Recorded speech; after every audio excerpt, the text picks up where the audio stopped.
விதை பந்து எப்படி செய்யலான்றதை பார்க்கலாம்.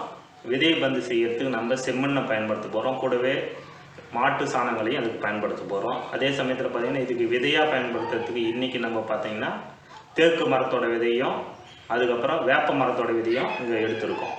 அதை பயன்படுத்தி நம்ம எப்படி விதை பந்து அதாவது விதை உருண்டை எப்படி செய்யலான்னு பார்க்கலாம். இப்போ விதை பந்து செய்ய நம்ம தயார் பண்ணிக்கலாம். முதல்ல விதைகள், இதுதான் வேப்ப விதை, எல்லாருக்குமே தெரியும். அதுக்கப்புறம் இது தேக்கு மரத்தோட விதை, இது எடுத்திருக்கோம். அதுக்கப்புறம் செம்மண் கொஞ்சம் எடுத்துருக்கேன்.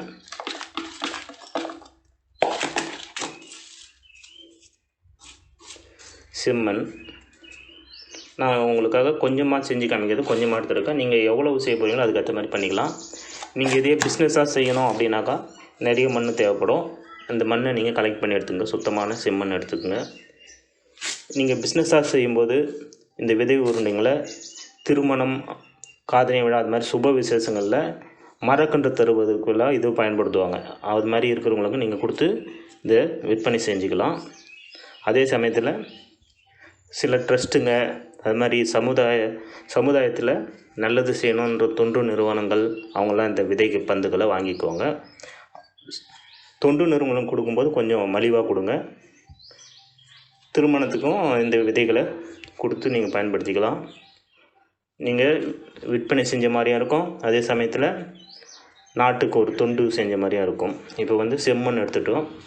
அதுக்கப்புறம் இதோட காஞ்ச மாட்டு சாணம் அதை தூள் பண்ணி போட்டுக்குங்க.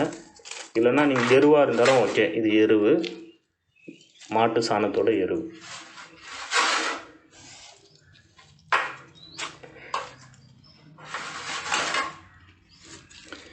சாணம் 2 முறையில் இதுக்கு உதவுது.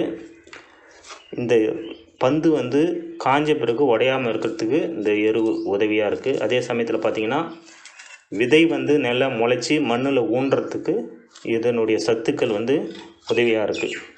இப்போ இது நல்லா நம்ம கலந்துக்கிறோம்.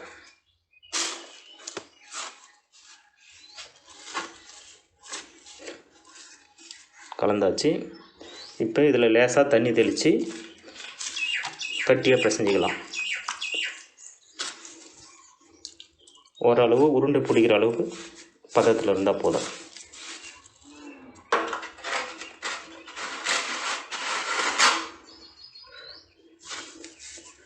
எருவு எவ்வளோ போடணுன்னாக்கா ஒரு 80% மண் இருக்கட்டும், ஒரு 20% எருவு போட்டிங்கனாக்கா போதுமானது. நீங்கள் மண் பயன்படுத்தும் போது செம்மண் பயன்படுத்துங்க, அதுதான் நல்லா முளையும். அதே சமயத்தில் களிமண் வேணாலும் கொஞ்சம் சேர்த்துக்கலாம். இப்போ நம்ம செம்மண் மட்டும்தான் சேர்த்துருக்கோம். இப்போ மண் தயாராகிடுச்சு. இப்போ இதிலேருந்து சின்ன சின்ன உருண்டையை உருட்டிக்குங்க. இந்த மாதிரி உருண்டைகள் இந்த மாதிரி உருட்டிட்டு இப்போ விதையை எடுத்துக்கலாம்.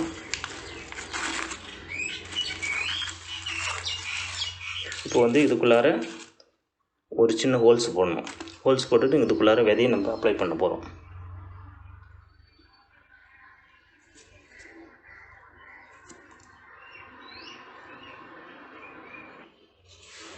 இப்போ ஒரு சின்ன குச்சி எடுத்து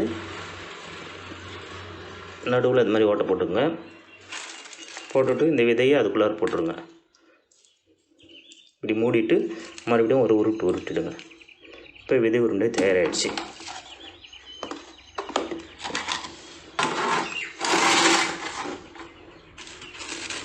இது போலவே இப்போ அதே சைஸ்லேயே உருட்டிங்க. இதுவே போதுமான அளவு.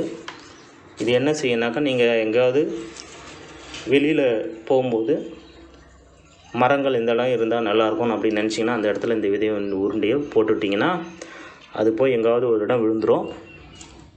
இப்போ பாருங்கள், தேக்கு மரத்தோட விதையை உள்ளே வைக்கிறேன். நல்லா நடுவில் வர மாதிரி அழுத்திடுங்க. இப்படி மூடிடுங்க. நல்லா அப்படி உருட்டிக்குங்க. விதை தயாராகிடுச்சு. இது மாதிரி நீங்கள் என்ன மரத்தோட விதை வேணும்னு நினைக்கிறீங்களோ அதை பயன்படுத்திக்கங்க.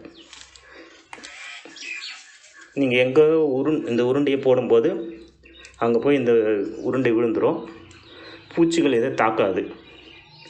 அப்போ பார்த்திங்கன்னா இந்த உருண்டை அங்கே இருக்கும்போது மழை வர நேரத்தில் மழை இது மேலே பட்டும்போது இந்த கரைஞ்சி அந்த இடத்துல அப்படியே நிற்கும்.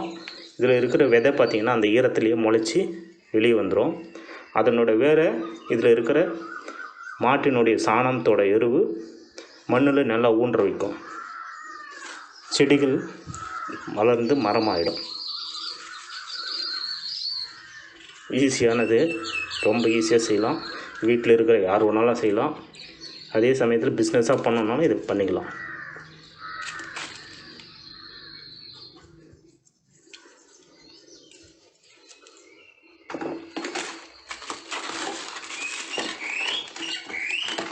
விதை உருண்டைகள் தயாராகிடுச்சு.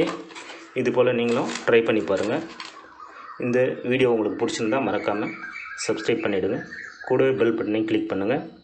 அதே சமயத்தில் இது நீங்கள் ஒரு சின்ன பேக்கிங் பாக்ஸ் இல்லைனாக்கா ஒரு மெடிக்கல் கவர் இல்லைங்களா, மெடிக்கல் கவர் அது மாதிரி கவரில் உள்ளார போட்டு பேக் பண்ணி நீங்கள் என்னென்ன விதைன்னு மேலே பிரிண்ட் பண்ணிக்கலாம். இல்லைன்னா ரப்பர் ஸ்டாம்ப் கூட போட்டு வச்சுக்கலாம்.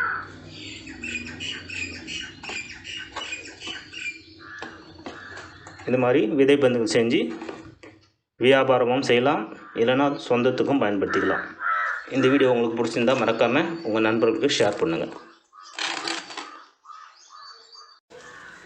இந்த விதை பந்துகளை நீங்கள் ஒரு நாள் நிழலில் காய போடுங்க. அதுக்கப்புறம் வெயிலில் 4 நாள் இல்லை 3 நாள் காய போடுங்க. ஏன் அப்படி சொல்கிறேன்னாக்கா, ஒரு நாள் நிழலில் போட்டிங்கன்னா வெடிப்பு இருக்காது. அதுக்கப்புறம் நீங்கள் வெயிலில் காய போட்டுக்கலாம். உடனே வெயிலில் காய போட்டிங்கன்னா வெடிச்சிடும்.